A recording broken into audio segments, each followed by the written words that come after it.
find construction projects today, like this 1,800-kilometer job connecting the gas fields of northern Alberta and Saskatchewan to the Chicago area, represent enormous efforts and capital resource commitments.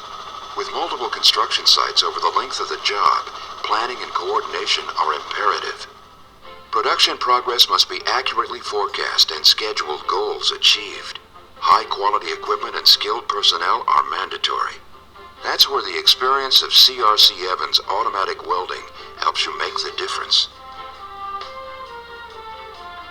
We pioneered mechanized welding over 30 years ago, and after more than 60,000 kilometers of pipe, we've brought it to the state-of-the-art technology that it is today. Mechanized welding is the most efficient way of achieving high production rates in terms of welds per day. Although it offers numerous advantages over manual welding, the ones to remember are speed, consistency, and quality. Mechanized welding is able to deliver all this due to the machined, narrow gap compound bevel it uses instead of the standard API 30-degree bevel. Here's how. New pipe usually arrives from the factory with a standard API 30-degree bevel on the ends. Automatic welding uses a much narrower gap, and the root pass is done from the inside of the pipe. Pipe-facing machines modify the factory bevel to the narrow gap design. The bevel is machined perfectly square with the axis of the pipe, assuring a nearly perfect joint fit-up for every weld. Let's see how it works.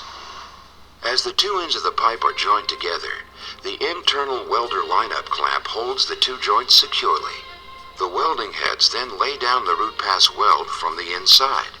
Internal welding is done automatically, controlled remotely by the operator.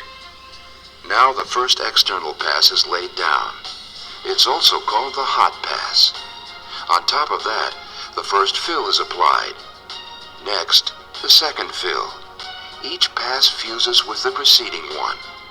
The last fill pass fills almost the entire depth of the bevel, and then the final pass, or cap pass, completes the girth weld. The total number of the fill passes required will depend on the thickness of the pipe. The final product is a perfectly fitted weld joint, superior in every aspect to manual welds. Now let's look at how mechanized welding works in the field. A typical spread setup will start with a pipe-end preparation station where the beveling work is done. Following that is the banding crew. Behind that is the lineup root pass and hot pass station. In some cases, the two could be separate stations for greater productivity. Then come the fill stations. Their number will vary according to pipe thickness and productivity requirements. And lastly, the cap stations. The beveling station is generally located far in advance of the welding. A side boom or tractor places the pipe-facing machine into the pipe end, and hydraulic shoes lock it firmly into position square with the pipe axis. A rotating faceplate with as many as 6 cutters begins to machine the bevel. A normal facing operation is completed in 2 to 6 minutes, depending on the pipe wall thickness and the skill of the operator. Closer to the welding, a banding crew is applying steel bands to the pipe ends. These bands are the tracks that guide the external welding machines on their welding paths.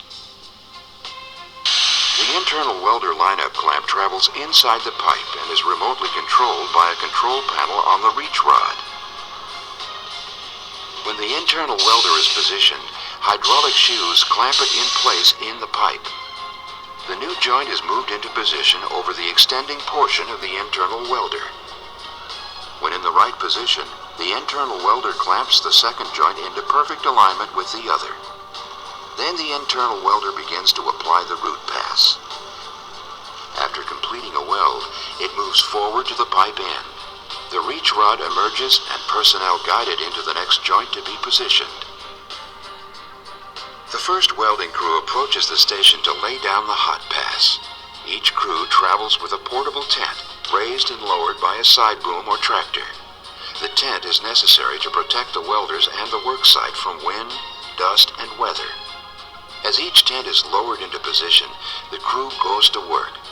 External welding machines are clamped onto the guide bands, raised into position, and welding begins. Welding takes place simultaneously on both sides of the pipe. Each machine covers 180 degrees of the circumference.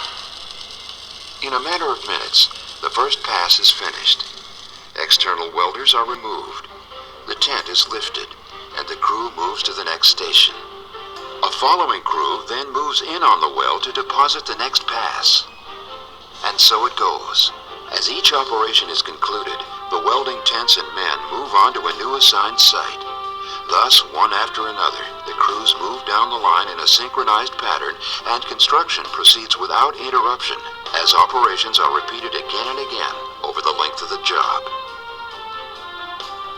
Our P200 external welder system brings advanced welding technology, offering